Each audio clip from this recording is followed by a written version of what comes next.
Hello and welcome. I'm Elise Moores, Content Marketing Manager at National Philanthropic Trust. Today, I'm joined by my colleagues Ethan Burke and Janos Major. Both are regional directors at NPT, and they work with advisors and their clients in helping them achieve their philanthropic purpose.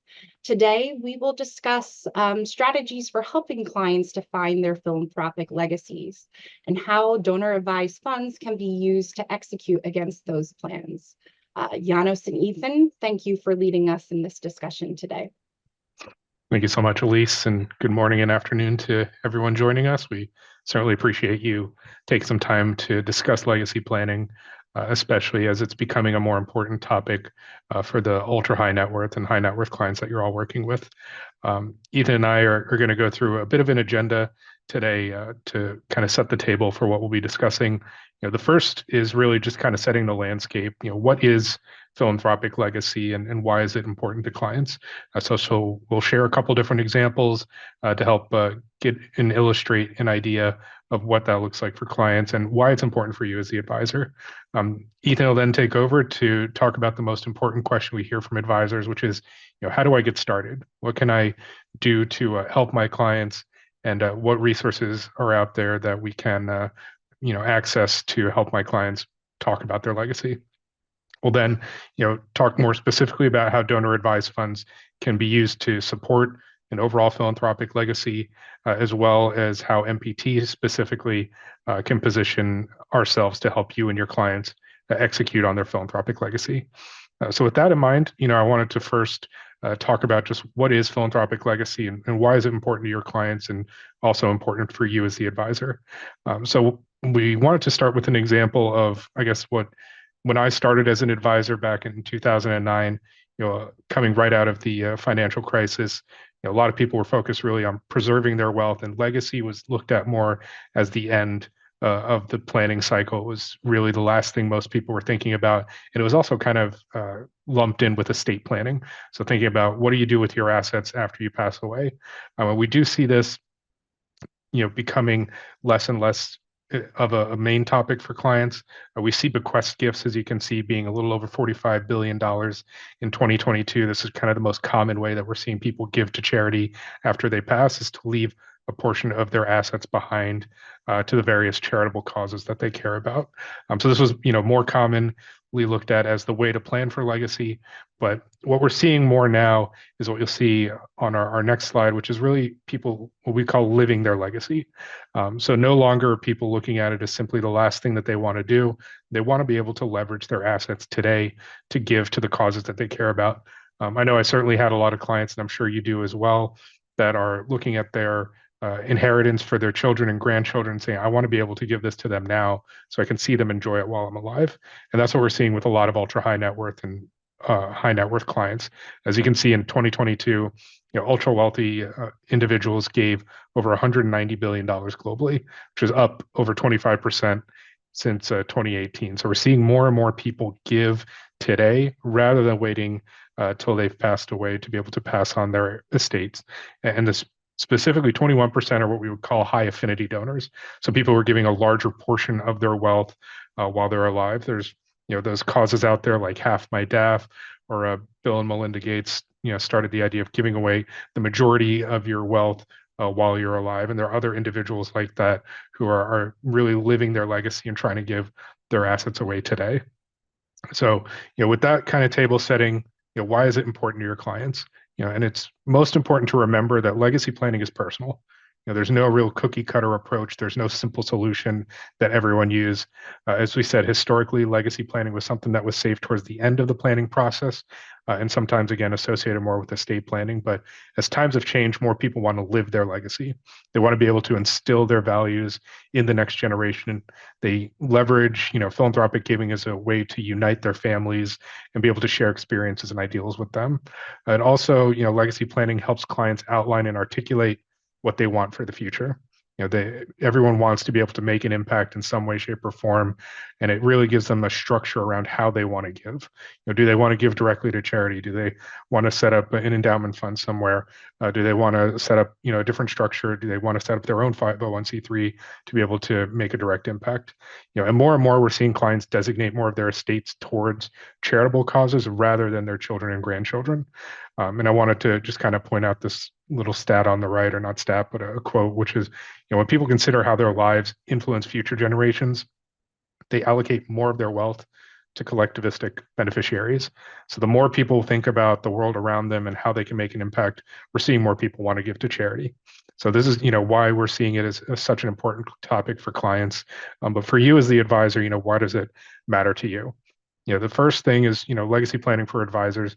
It needs to be an integral part of the holistic planning process. The most successful clients or advisors that Ethan and I deal with leverage legacy planning as part of their overall planning process. It's not something that they're, letting their clients talk about to them. They're bringing it to their clients.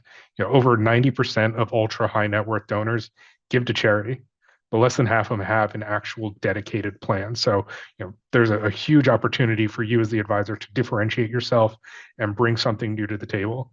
There was a 2018 study that I saw from the Philanthropic Initiative, and it asked clients, who initiates the philanthropic conversation? And over 70% of clients said they were the ones to bring it to their advisor's attention. So if you want to be able to differentiate yourself and set yourself up for success, being the one to initiate those conversations is important. Again, it helps you deepen, the relationship that you have with your clients. When we talk about giving to charity and the causes they care about, these are deeply, emotional and important topics for clients. So it helps you connect on a deeper level. It increases the overall alignment between their philanthropic capital and their, personal capital.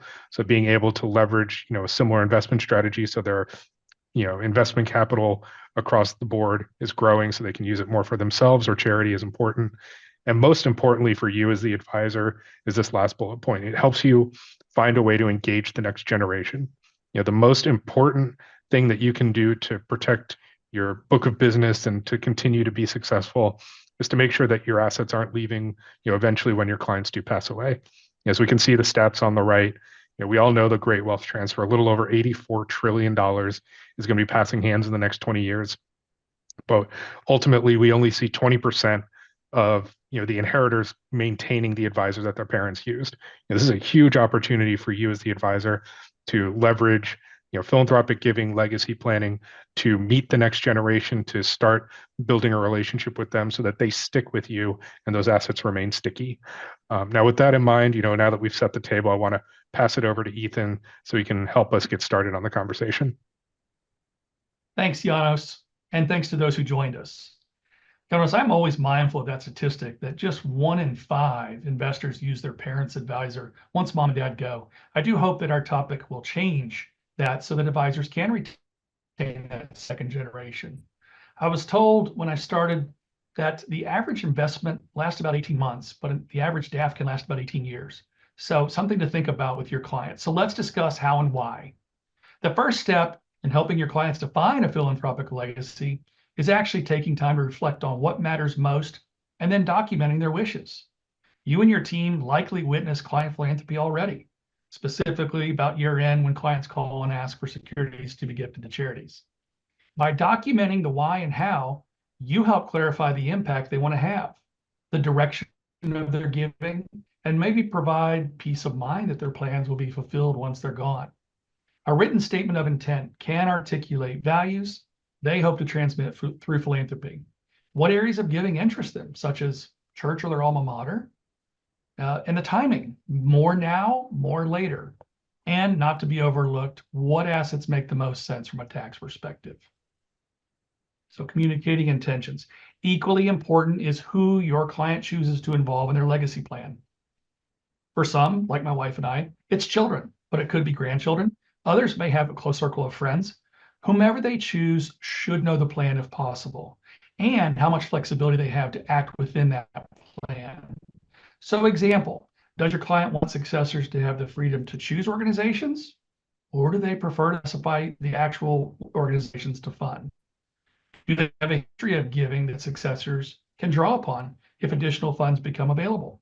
And how would they like to allocate to the selected nonprofits? Or how many grantees do they envision supporting? So lots of questions. But remember, you do not have to navigate these conversations alone. We've developed a great resource you can use when working with clients. Legacy planning is an ideal opportunity to involve your team or to engage myself, Janos, and our philanthropic experts. So important to me is selecting assets. As you work with clients to define a legacy plan, there are key points along the way where you can provide really valuable assistance. For instance, helping them identify assets available for charitable giving both now and in the future.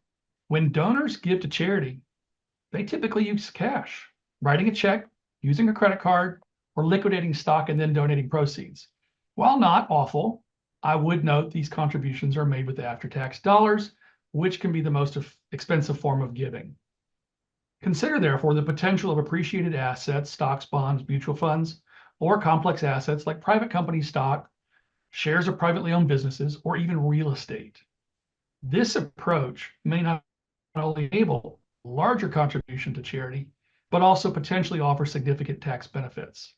I worked with a client in Florida last year, and when he learned he could use his private equity business to fund a donor advised fund, he went through the due diligence process and his giving increased tenfold.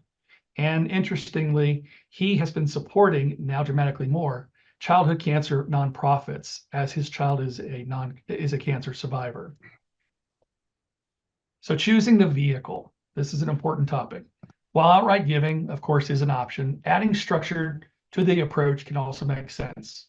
Now, two of the more common vehicles used today are private foundations and donor advised funds. I'm going to refer to them as DAFs from going forward. There are numerous considerations a client may take into account when considering which structure is suitable for them. However, if your client is looking for a simple, flexible, and tax-efficient vehicle, they may want to consider a DAF. And here's why. Some of the advantages are immediately set up at a low cost. Once established, the DAF sponsor, NPT, handles all administrative work, including managing investments, record keeping, tax receipting, and grant administration.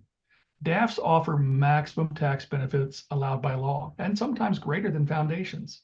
For example, I know of some individuals who have a foundation, but they recently set up a DAF because the gift they were contemplating received a better deduction in the DAF than their foundation. So clearly this chart highlights some of the advantages over private foundations, including differences in deductions, startup costs and fees. But again, what should drive this is what the client is trying to accomplish. So how a DAF works. I know we've discussed DAFs, but just to make sure we're all on the same page, using the same language about how they function. DAFs are obviously philanthropic vehicles, but I will add they are one of the fastest growing vehicles today. And how they work, a donor contributes an asset, often long-term capital gain asset, and receives a fair market value deduction against their adjusted gross income, or AGI. So for cash gifts, that's 60%, securities, 30%. Contributed funds are invested based on the client's recommendation, growing gift and estate tax-free. The donor retains advisory privileges, advising when and how money is granted to charities they wish to support, either in lump sum or over a period of time. So, how can you help your clients use their DAF to build a legacy of giving now and perpetuate that legacy long after they're gone? Janos and I often highlight the simplicity of DAFs in our respective regions because they truly are turnkey solutions. And they're versatile, they're capable, they're flexible of taking in simple assets as well as complex gifts, which I alluded to. Similar to foundations, DAFs can involve family and friends early in the giving process or pass on the responsibility to them after the donor's passing. Moreover, DAFs do not require legal counsel to establish. After the donor's lifetime, their legacy plan kicks in, where those designated terms dictate how and where funds are distributed, or who will continue their charitable mission. DAFs can even be named as beneficiaries in trusts or other testamentary vehicles. In essence, DAFs offer flexibility and ease of use. I love it because I just recently, I think last week, talked to a couple who had made plans to convert their private foundation into a donor advised fund. They're in their late 80s. They have no heirs, and things were getting complicated, like annual filings and receipt tracking. So their banker and I worked together to create this DAF where they're converting the foundation assets over. She said she can't wait to just sit back and give away money without the administrative burden. So an essential tool of NPT, we take a very deliberate and specific approach in 4 areas. We accept the widest range of assets to fund a DAF. While cash and stocks are still the main asset, increasingly complex assets are being used. Now, it's important to note that any gift that isn't publicly traded requires added due diligence to see if we can accept the gift. So please start that conversation early with Janos and myself. NPT employs open architecture when it comes to selecting where and how to invest the gifts once the DAF is funded. Now, discretionary custom accounts are possible, but do check the minimums. NPT is global in its approach. While most of the giving happens here in the US, we have an office in London and have been doing foreign direct investment for about 15 years in about 83 countries. So giving now or giving later via legacy plans are pretty standard conversations at NPT. Now, for those who desire assistance with how to maximize philanthropy, we can assist with enhanced services for accounts over $5 million. While DAF providers across the US can compete with NPT on some of these points, I would argue that no DAF provider cuts across all 4 categories as well as we do. Janos, back to you.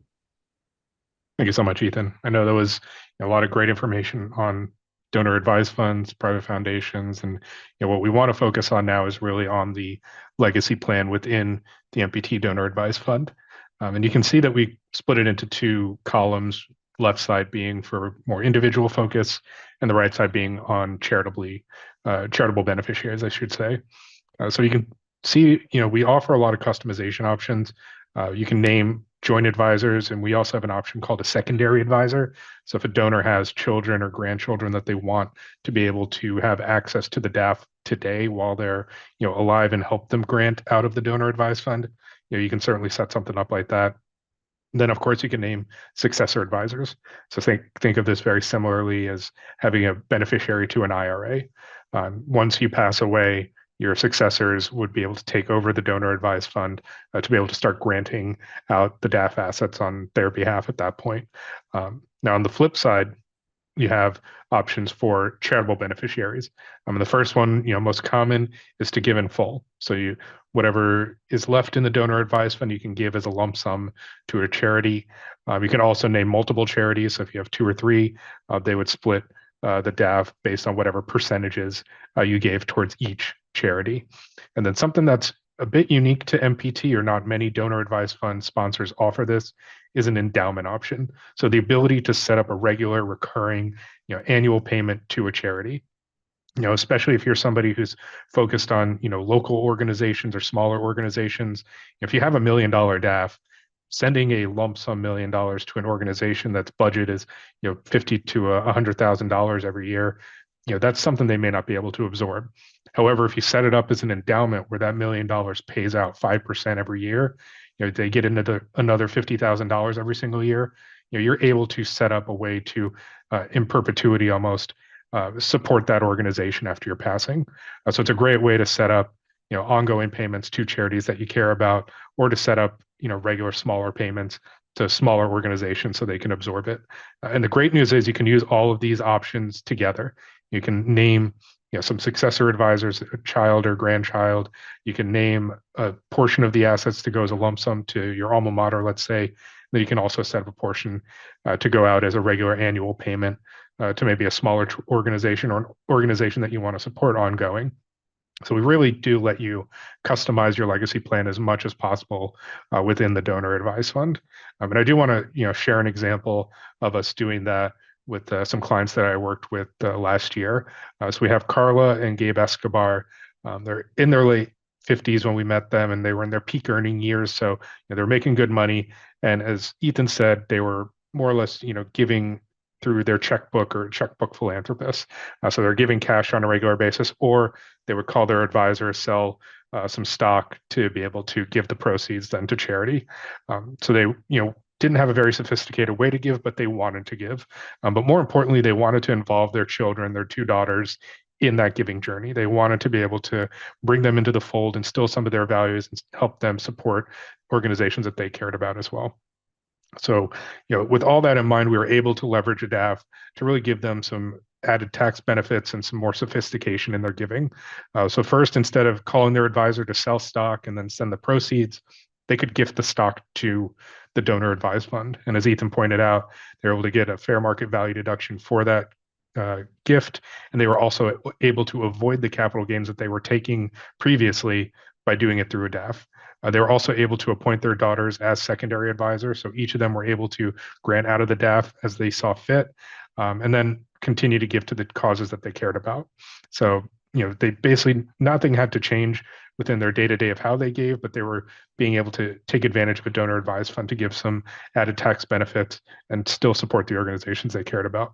Now, more importantly, on the flip side, they were able to name their IRA as a beneficiary to the donor advised fund, which is a huge value add because when it comes to estate planning, tax deferred assets are probably the toughest thing for somebody to inherit. Especially, previously we had something like a stretch IRA. That's gone. Now it's a 10-year timeline where you have to take that funding out. For the children, when they inherit that, now they're in their prime income earning years. And now suddenly they have another $250,000 that potentially they would need to take on as income. So being able to give that to a donor advised fund, avoid that additional tax burden on their heirs is great. But with that, they were able to set up a $200,000 endowment to go to organizations that they were already supporting. And then, of course, be able to split the remaining $50,000 between their daughters to take on when they passed away. So they were able to, again, add some sophistication to their giving today and be able to leverage that in the future. So as we think about that, this is the real power that we have with the donor advised fund within legacy planning. There's no mandatory need to set up a legacy plan when you open a DAF with NPT, but we do highly encourage it. And more importantly, nothing that we've talked about with legacy is set in stone. As you can see in the second bullet point, you can add or change your legacy plan or edit it whenever you want. I recently had a conversation with an advisor that they had just had their family meeting, and the clients, when they set up their DAF a few years ago, they had two charities that they cared about. They split the DAF 50-50 as a beneficiary. After their most recent conversation, they realized, like the Escobars, they wanted to have their children more involved. So they elected to remove the charities as beneficiaries and add their children as 50-50 beneficiaries to the DAF. They could do this all online within 5 minutes. So it's a very quick way to make changes, especially as people get older, their values change, the things that they're interested in change, the organizations they support change. All of that can be done within the donor advised fund within a few minutes. So it's a very quick turnaround and change. So with that in mind, we wanted to just highlight some of the ways that you can use the donor advised fund and make it easy. And finally, as Ethan pointed out, all the great resources on how to get started. Most importantly, make this part of your regular routine.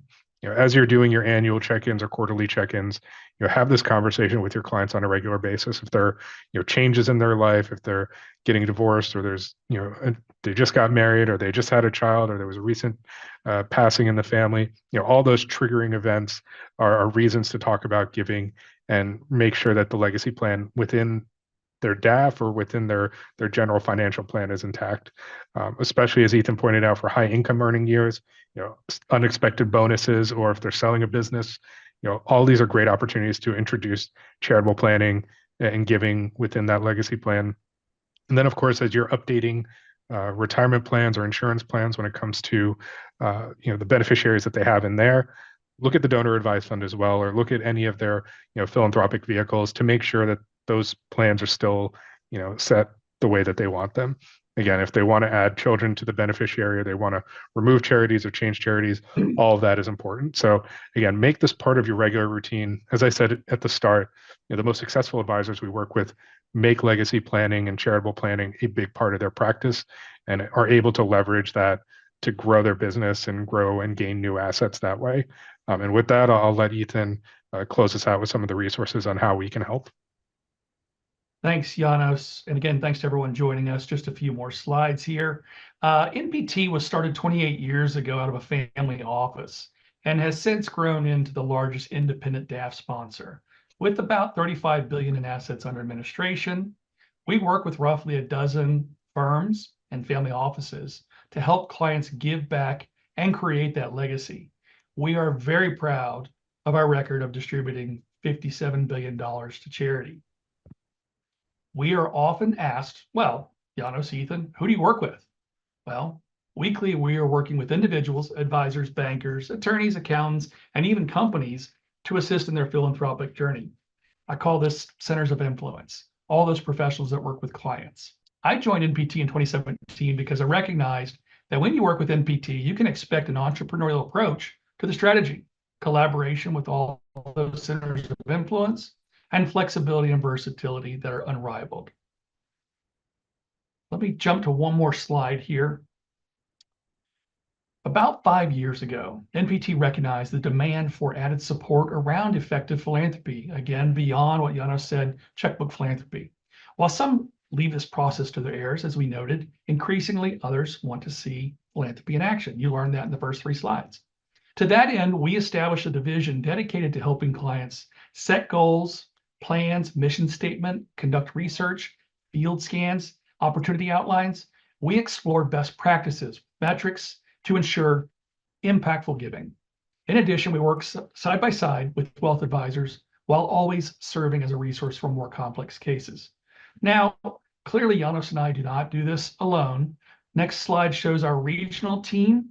Janos and I are led by Jeff, our national team lead, then Lisa as West team lead, and Fernando out here on the East team lead. And the next slide here shows the regions we each cover. So we've covered a lot, but what I encourage you to do is check our website, which contains this and so much more information. In summary, the point of this exercise is to recognize the need for you to act and to know that your clients want you to act and engage in this dialogue. Recent research shows that when wealth moves from G1 to G2, which is happening now, the goal becomes less about generating more wealth and more about defining its purpose and legacy. Where and how families invest their philanthropic capital has always been an important part of our global economy. And this new generation of wealth proprietors is being called to chart a different course. So I ask you, are you ready? I think we have a few minutes for questions. Thank you, Ethan. Yes, I do have a few questions that were submitted by our registrants, and I'll start with you if that's okay. So one question we have is, what is involved in the due diligence process for gifts of complex assets? Yeah, the great question. Happens a lot. So obviously anything not publicly traded needs added review. We're looking for basically 3 things. Can we own the asset? Is there a risk to ownership? And what's the planned liquidity event? To do that, we need financials, governing docs, anything that would affect us as a shareholder. We also need about 2 to 4 weeks. So don't just sign an agreement and assume that we can handle this. Letters of intent are often okay, but we want to first get the due diligence process complete before advancing to the buy-sell agreement. Okay, great. Thank you so much. And Janos, I'll direct this one to you. A registrant asks, if a legacy plan is not in place and the primary advisor dies, what happens to remaining assets in a DAF account? This is as Ethan said, this is another great question for us to address. Again, hopefully at the end of this presentation, everyone realizes how important it is to set up a legacy plan. But if there is no legacy plan in place, NPT has kind of 2 paths that we can take. The first, if the donor has no legacy plan, but they have already granted to organizations and used their DAF in the past, then we'll use their grant history as effectively a way to set up a legacy plan. So we'll use what organizations they've granted to as a roadmap for where they want those assets to go after they passed. That's the second most ideal scenario besides just setting up a legacy plan. The worst case scenario is if we have no legacy plan and there's no grant history. At that point, NPT would absorb those assets into our general giving fund, which has a number of organizations that our board of trustees has approved. And we would then just grant those assets out as part of our normal grant making. So again, our ideal scenario is a donor sets up a legacy plan and we follow it. If not, we'll use their grant history as our legacy plan. And then if not, then we'll go ahead and absorb those assets into our general giving fund. Ethan, Janos, thank you so much for your time today and for the great information. This concludes our presentation. I encourage you to reach out to Janos and Ethan if you have any questions or if you'd like to discuss a particular giving opportunity. Also, you can reach out to your NPT regional director. Thank you.